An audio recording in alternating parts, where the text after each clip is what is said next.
Hello, friends. I'm happy to be with you again. Today, I'm discussing something that really it's a problem bothering young professionals in the industry. Young professionals, I mean, those who have just graduated from school, those who have graduated from school just a few years behind. In fact, even some persons who have been there for some time. These issues have, created a situation that has brought frustration to a number of young professionals. That is the reason why today you can see young construction professionals leaving the industry to go practice something else, look for money. Because a lot of times they tell you that they don't get a job to do, they don't have opportunity even to practice. Some tell you even that they don't find any encouragement to remain in the industry. I have been in the business of training young professionals in the last 15 years. And within these 15 years, I have observed three major things, three major challenges that the young persons have, which is the reason why a lot of them face these frustrations. And I'm just going to discuss these three problems, what they are and what young professionals can do to counter these influences. The first of the challenge they have is lack of knowledge. A lot of young professionals lack basic knowledge. As a matter of fact, it is not as if it is their fault. Research has shown that the level of knowledge you acquire, by the time you graduate from school, it's about 40% of what you need to succeed. In other words, 40 over 100 of what you need to succeed in the industry, in the real life. In fact, with the way it is right now, the way the level of education has fallen in Nigeria and in some other places, one can even argue that those graduating from school may not even have up to 30% of the knowledge they require, to practice. The next other issue they have is experience. Of course, experience comes with years of practice. So because young professionals haven't practiced a long time enough, they have not acquired experience. And some of them have not even had any real life jobs to place their hands on. So, of course, they lack experience.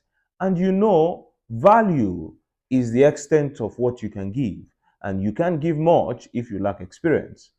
And the third thing is that they don't have enough network and referrals to help them have things to do.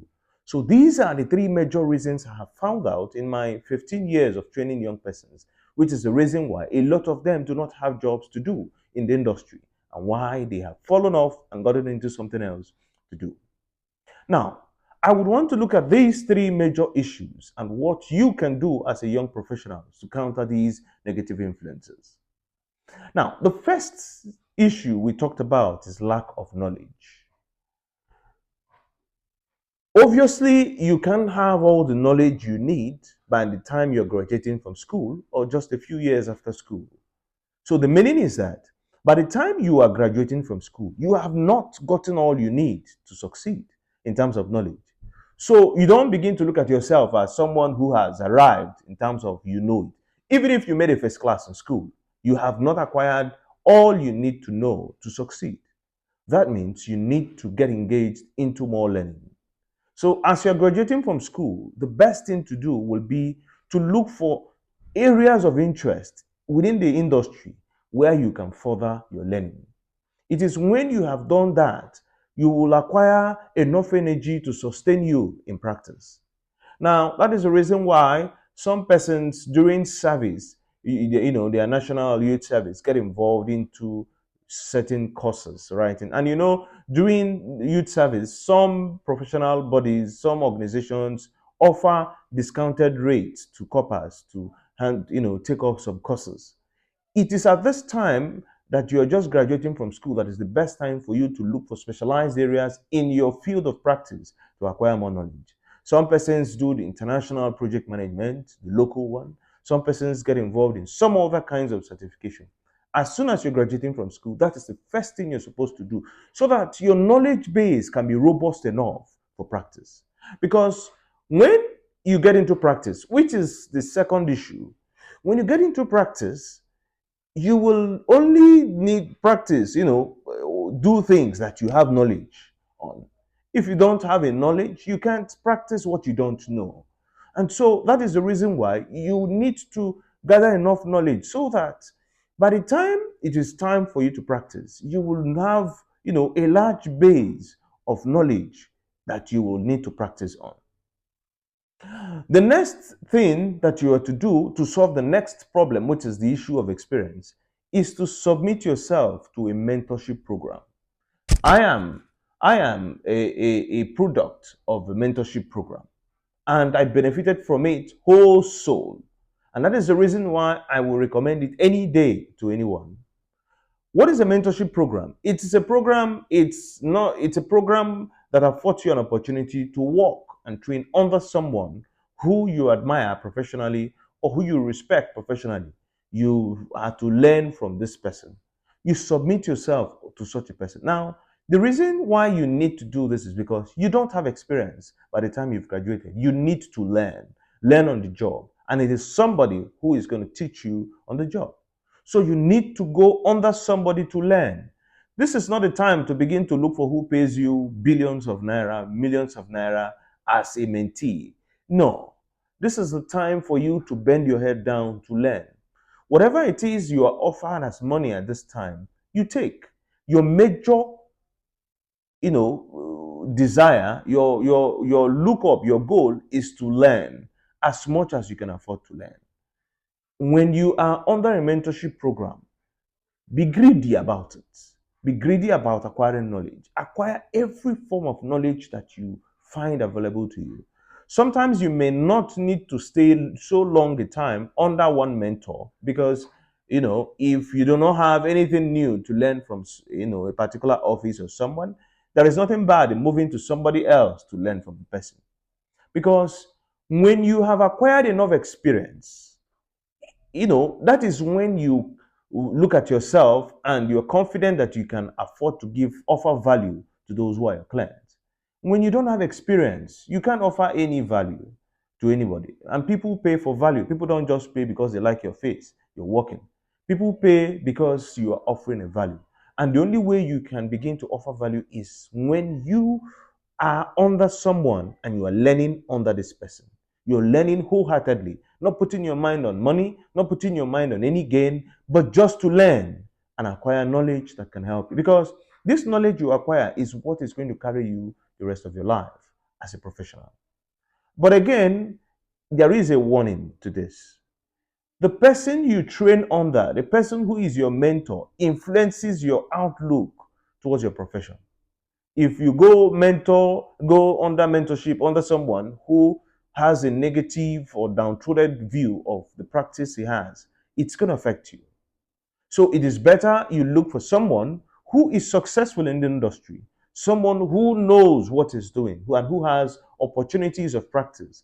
This is the kind of persons you go to for mentorship program.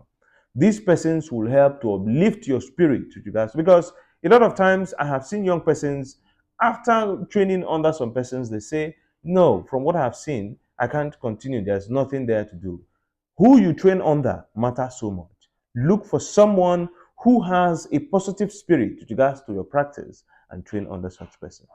Now, the mentorship program doesn't just give you experience, it also provides you with network. You build up a network under a mentor, because your mentor, by the time you are learning, you are beginning to display in terms of executing every job given to you. You clear it, you deliver. By the time you're beginning to, your mentor will begin to leave out some works to you. He will expose you to some clients who will tomorrow look for you. That is when your network begins to grow. Sometimes, if you work under very generous mentors, they open up to you certain small jobs that come, they give it out to you to do. It is at such times you begin to build your network. Now, the greatest mistake anyone can make is not to deliver if you have any job to do under a mentorship program or when you have gotten any referrals, which is the solution to the third problem, which is lack of network and referrals. It is when under a mentorship program you've been able to deliver. You deliver all the time, and people can see you as somebody who is offering value by virtue of your professional practice. It is at such a time they can refer you to some other persons to work for them. So, I have that guy. He's good. He did this for me. Let me take, for instance, quantity surveyors. Somebody calls you and says, can you do a bill of quantity for me? Can you do evaluation for me? Can you do Can you work on these claims for me? It is when you deliver and the person sees value in what you have done that the person gives call, refers you to somebody else to work for. When you give somebody a cost, an estimate for a project, and the person runs into a loss because of the estimate you gave, you can't get any other job to do. Or you're an architect, they give you a job to do, and you design what doesn't make sense, what doesn't appeal to people. In fact, the constructability of what you have designed is zero. Nobody's going to call you tomorrow. Or you're an engineer, you give a design that you fill with steel every day, structural engineer, fill with iron everywhere, and your client is wasting money, in the name of the design you made for him. When you make such mistakes, you kill the referral lines that have been open to you.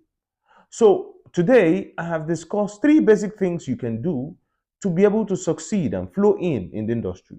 You need to seek to acquire knowledge. Look for the areas of expertise, the areas of the niche you want to create for yourself in your practice, and acquire more knowledge in those areas. This will help create a robust base for you when you're practicing.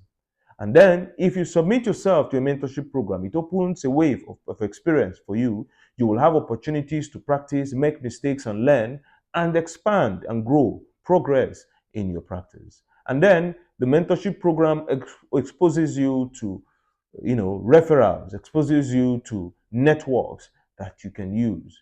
When you have done this, you will not even know how you have slid into the path of successful practice. It will just happen like that because you have done exactly what you're supposed to do. You're not going to labor so much, trying to look for who you work for. And when you talk about getting jobs are already there for you. Because when you have people you have worked under and these people see that you have value to offer, they will not let you go. They would want to keep you to work for them. A lot of times, you will now have to tell them your own terms for working for them, and they will wholeheartedly accept to pay you whatever it is or conditions you give to them to work for. Remember, it is the level of value you offer to clients that will determine the value they place on you. When you deliver and give them world-class service, clients will give you world-class payments. So check out today what you need to do. To succeed as a professional is not something you just jump into. It's something you need to work. It takes some time. It could take you some years, sacrifice for you to be able to get there. If you're able to do this as a young professional, I am absolutely sure from experience that you're going to succeed. I'll be here next time to tell you something else that you need to know about the construction industry. Until then, cool.